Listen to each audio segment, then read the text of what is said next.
Thanks for coming. Um, just to sort of gauge the range of experience here, so can I see a show of hands how many people saw Hector's Getting Started talk earlier today? Okay, so yeah, about a third or so, or maybe a little less. Okay. Okay, so I'm going to try not to, duplicate too much of his things, but yeah, I'll give a brief overview of sort of the things in common. Okay. So, why is Parse great for Android development? So, each Parse SDK is designed sort of with the philosophy of integrating well with the platform that it's targeting. At the same time, using sort of parallel design patterns across all the platforms. So basically adapting, our general parse concepts to fit in well with the native, best practices on that platform. So this, in my opinion, makes it really good for porting apps, across platforms while still sharing all of your data model in Parse between those ports.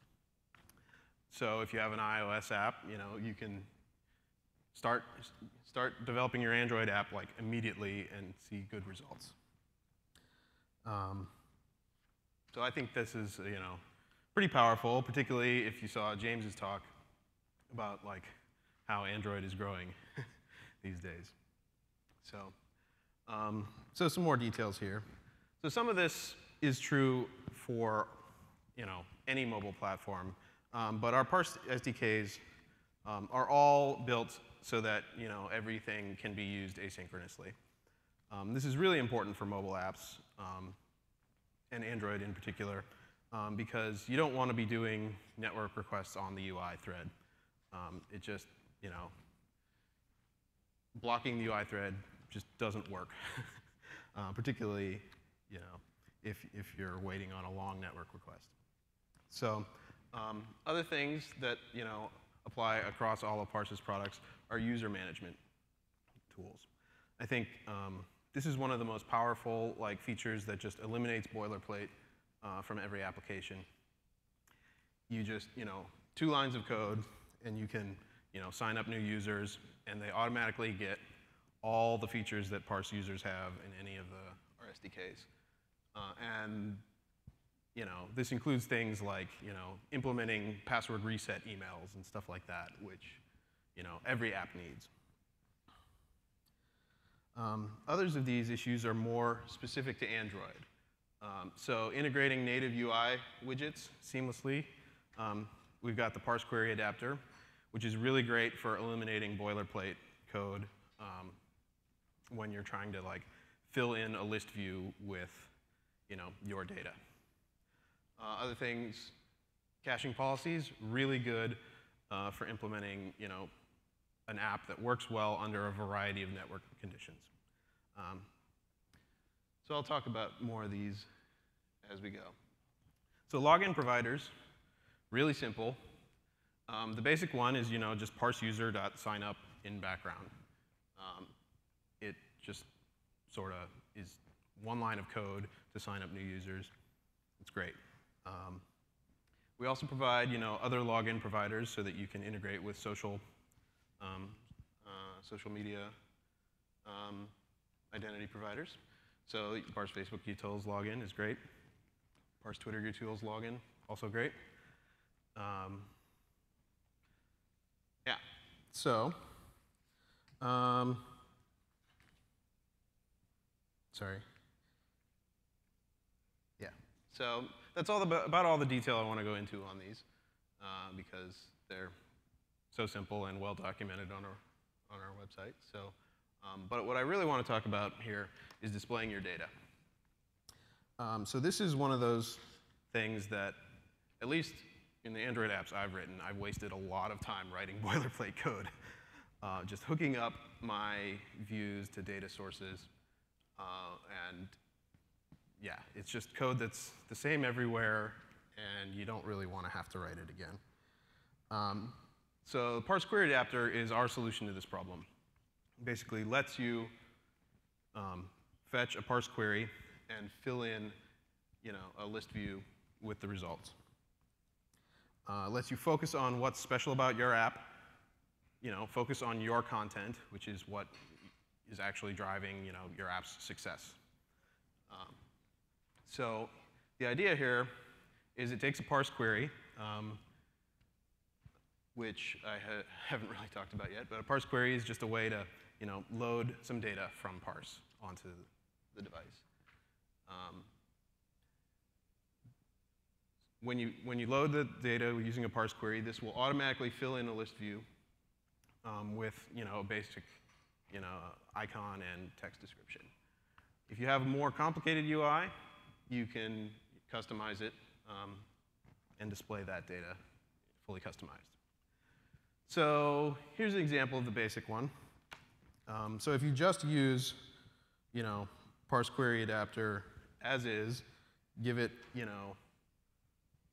the parse class that you're fetching. In this case, it's Game of Thrones houses. It will just fetch everything in that class and display the icons and descriptions in the list view. So this is 3 lines of code to set up. You say, you create a parse query adapter. You say the text key is, whatever the key is that has my house name here. And then the image key is just whatever the key is for that class that has the icon as a parse file. So this just works out of the box for a surprisingly large number of things. And then you just call list view set adapter with the parse query adapter, and this is what comes out. So the basics are pretty simple. Almost nobody really just wants the basics, though. So here's where we're going to get more interesting. So in this case, we're customizing the query. This example is a little different. We're talking about, this class is a band. So, on the 4th line there, you can see we're creating a parse query for the band class. And we're querying such that the genre contains punk or metal.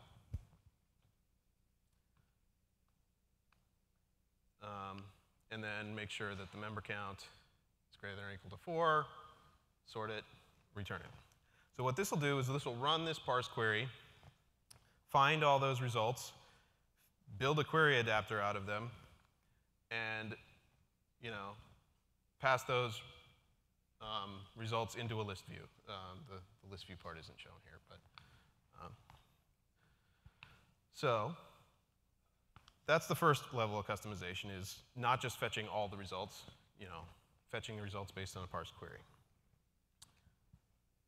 Next is customizing how they're displayed. So this is really kind of handy, I think. So the default, parse query adapter just has those 2 fields, the text field and the image field. But this lets you generalize it to whatever you want. So to use this, you inherit from parse query adapter and override this one method, this get item view. In this case, the first thing we do is inflate some layout XML to get an item view. So this can be any type of view that you can define in any Android layout XML. You can insert it using that. Then, of course, you have to call the superclass to actually hook it in. Then here we set the description according to the object that we're rendering here. So not too much more to talk about there, but so yeah. So that's basically the main idea here, though, is you're defining arbitrary layout in your XML for what each view item will be. You load it here, and this will hook into the parse query adapter. The next part to customize is pagination. So if you have a lot of data returned from your query, it's not all going to fit on one screen. So here we're doing something similar. This is, again, another override on your subclass of parse query adapter. So here you override the get next page view function. So what we're looking for here is a way to split on how many are loaded.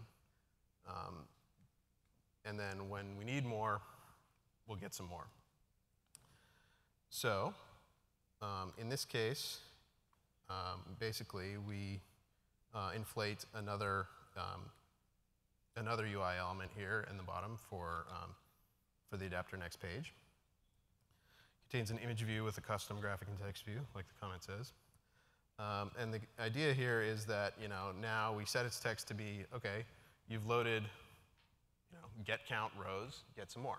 So this will just hook it up so that we can load a page full of information. When it's done, we load the next page.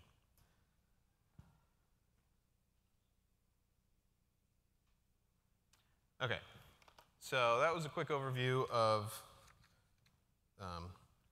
parse query adapter. Most of the advanced stuff you can do with it is by hooking into the parse query at the beginning, which I showed you at the beginning. So this gets really interesting when you start using the caching options, I think. So this is important for mobile apps because network connectivity is not a given. 3G, 4G networks, they don't cover everywhere perfectly. Switching on and off of Wi-Fi and onto mobile networks, it's not easy to maintain a connection. So for your app to do the right thing on your own, you'd have to implement very complicated event handlers for when network state changes, and then change your logic about when you're fetching data and when you're not. Parse query has all of this built in.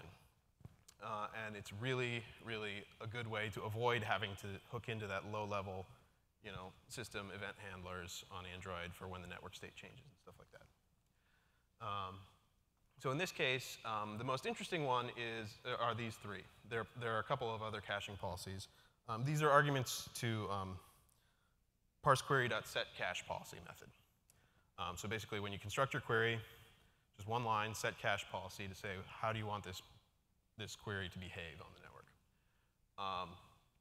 The most natural one, I think, is the network else cache policy. That says, OK, first try to run this query over the network, talk to the parse servers, and fetch my data. If that didn't work, just transparently fall back to the cache. So this sort of does what you want in the easy case. The opposite of that is the cache else network. So this is good for data that changes infrequently. So you can say, OK, if I have data in cache, just use it. Otherwise, look it up in the network and save it in the cache for next time. OK. The cache then network. This one is kind of subtle. It's really good for improving responsiveness of some queries. So if you have like a home screen on your app that you want to populate with, with content for the user's home screen, you want to get it loaded really quickly to keep the user engaged, get your app running as fast as possible, make your app seem like it's really high performance. So cache then network will help you do this. It will load the query results from the cache and display them immediately, depending on if you're displaying them with the parse query adapter. But if you are using parse query adapter, it'll just load them and display them immediately. Then it will also fetch them from the network and issue a second callback to the parse query adapter and refresh the view when the new data has come in. So yeah, like I said, really good for like a home screen or an activity feed portion of your app where you want to display something quickly to keep the user engaged, so it loads it from the cache. And then you want the latest data to come in, which is what the user is really interested in. Yeah. So yeah, those are the most interesting caching policies. The default, though, is to ignore cache.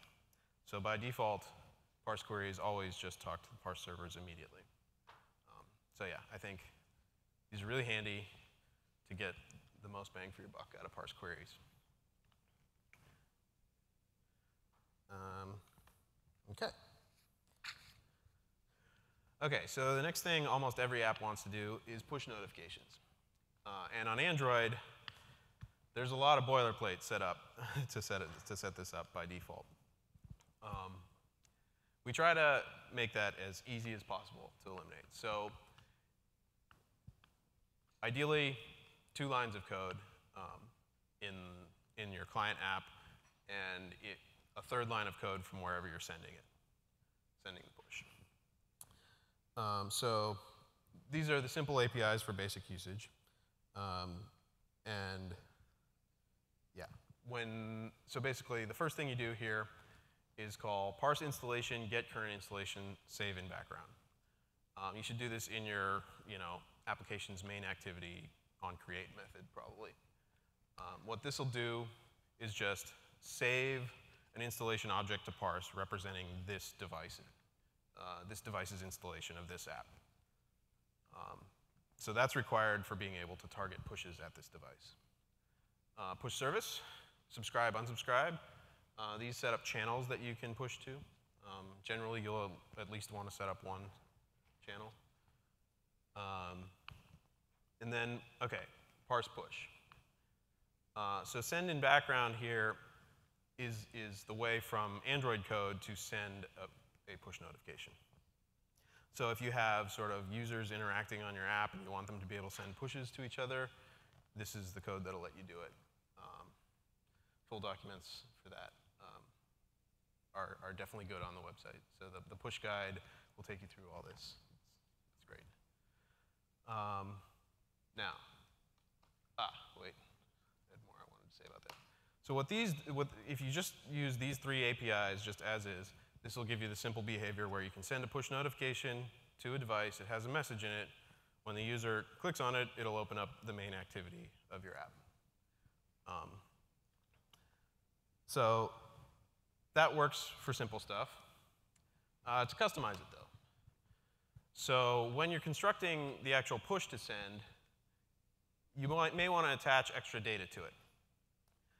So basically, that's what this parsePush.setData method is for.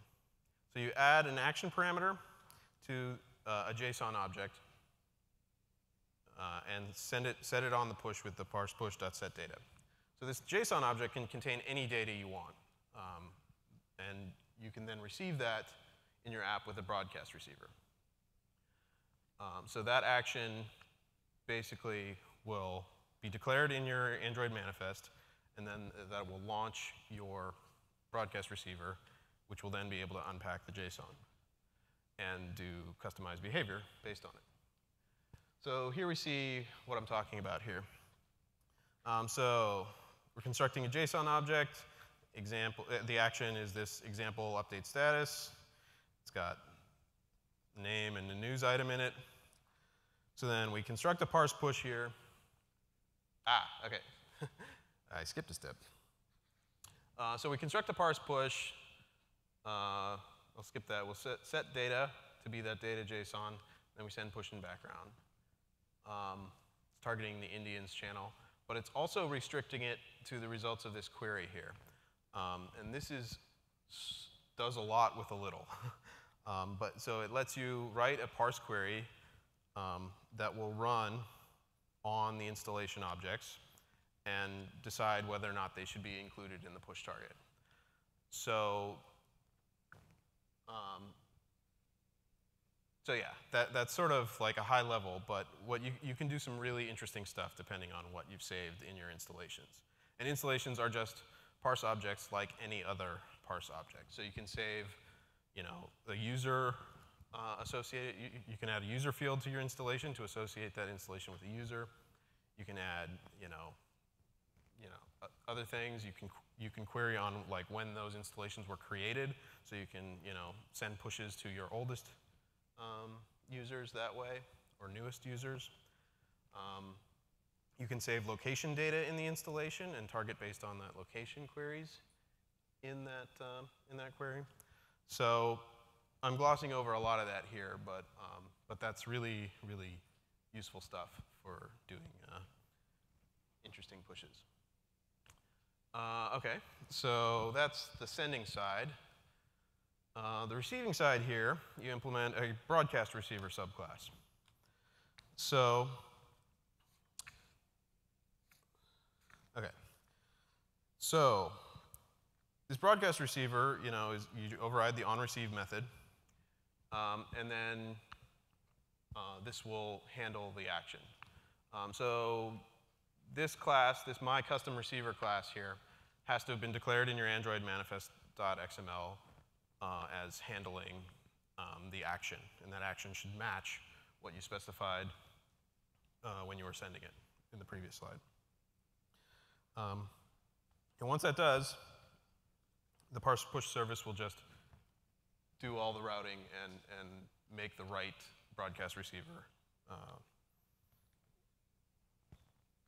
receive it. So the key here, though, is you get the action and the extras, and you can decode them and do whatever custom behavior you want here when you receive the push, instead of just launching the main activity of your app. So you see here, we're just iterating through all of the keys in the data we got and logging them. So not a very interesting example, but yeah. So push tracking is another great feature of this. It's one line of code in your broadcast receiver to track what happened, and that'll show up in your analytics dashboard. I'm not going to go into too much more detail on that because Christine Yen is talking about it. She's giving a talk drill down into Parse analytics, which I think will be much better at covering that than I would be. Yeah, so that was sort of the quick overview of it. So I'll take time for questions now.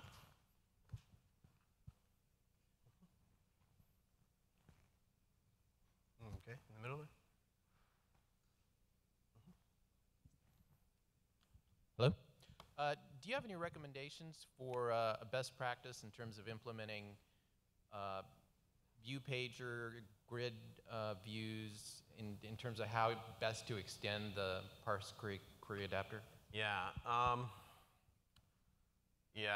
So you can do it. I know you can. I haven't done it myself all that much. But yeah, so grid views. Yeah, I might need to get back to you on that one. There's definitely stuff you can do with the Parse query adapter for it, because yeah, it can hook into any adapter view, I think. But yeah, I don't have good examples for that. Yeah. Sounds good. OK. Anyone else? Sure. Oh, thank you. I noticed that there's a query limits of 1,000 items, and I was just curious, why you have that limit and how people tend to work around it in Android. Yeah.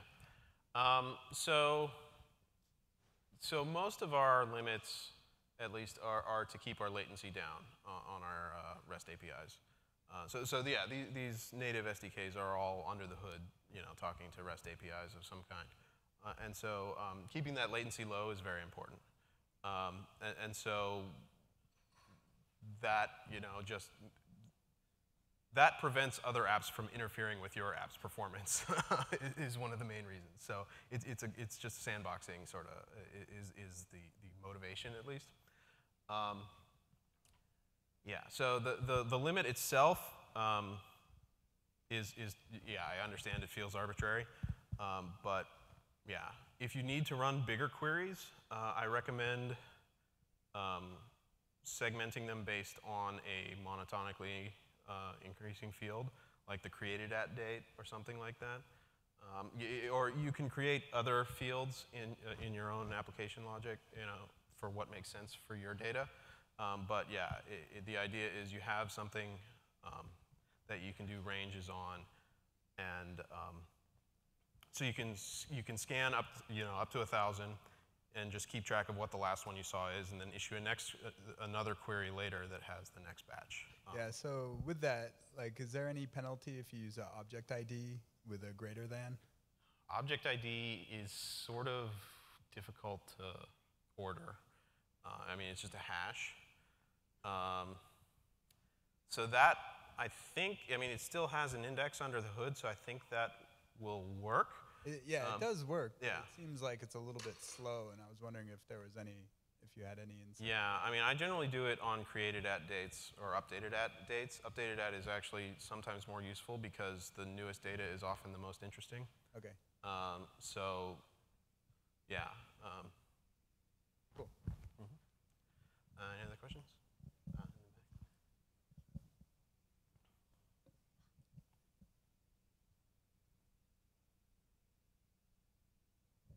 This is just a follow-up question to that gentleman's question.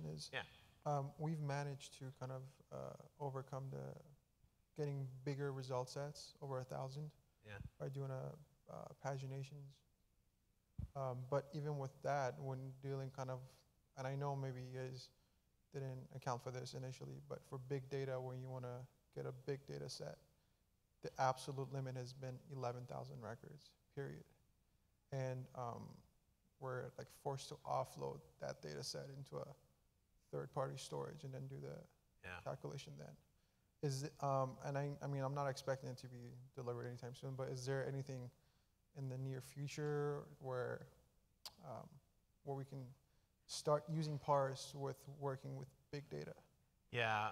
So actually, this is sort of not a direct answer to your question, but so I built the background jobs feature that was launched today, and this is one of the sort of goals of background jobs, in my view, is to make sort of processing large amounts of data easier without having to like send it over the network. Like one of my favorite uses of background jobs is to build a cache of a query.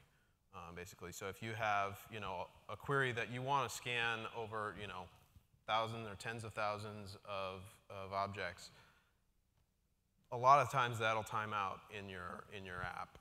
But if you run in a background job and then build save the results of that query to another class, then you can use that to like build a home screen with the most popular users or something like that, or something that would be a really expensive query to run live every time. But if you can just run it once and then just do a get on a single object to display the results, that can work well. So we're definitely looking at trying to support these type of use cases better. Yeah, the limits definitely need to stay there, though, to prevent apps from being abusive and taking up resources for other apps. So.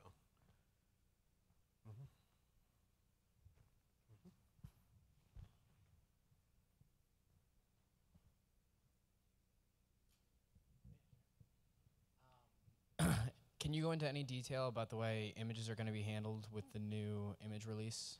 Ooh. So I'm not the expert on that. So do you have a specific question, or? Not in particular, just if there's going to be anything different from the iOS version versus Android implementation, or significant differences. So you're talking about the cloud module for image processing? So basically, from the client SDKs, you should still be able to use the results of this image processing as parse files. So the parse file class in Android and PF file in iOS should still keep working as is. And similarly, in the query adapters, all the image views, like all of those things will still keep working with these parse files. So the idea is, you can do some image processing in cloud code, say the result of a parse file, and it just shows up in your app. So I hope that answers your question. Yeah. Good enough. Yeah. Okay. Cool.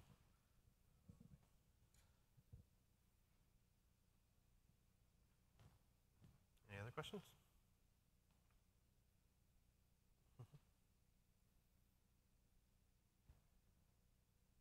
Here's one. Okay.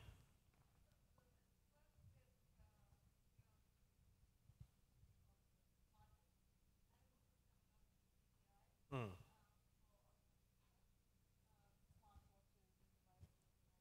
Yeah.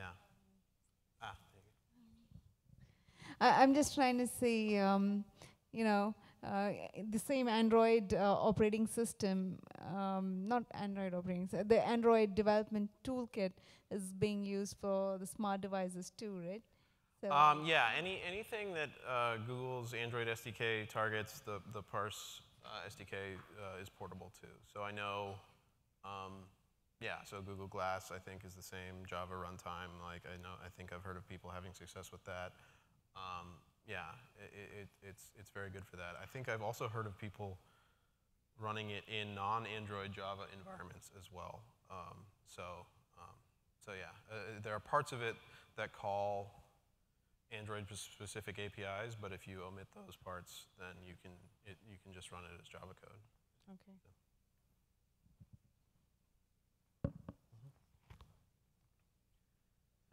Yep. Might as well keep the question. Yeah. I mean, I finished really early, so sorry. Have you guys ever considered releasing the source for the Android and iOS SDKs? It's a question that has been asked a lot, I think, and the answer is that doesn't make sense for us right now. There are pieces of it that I think might make sense in the future. So a lot of the sort of under the hood stuff that we do for asynchronous stuff, we might want to start looking at that kind of stuff, but I don't think we have any roadmaps for that right now. Yeah.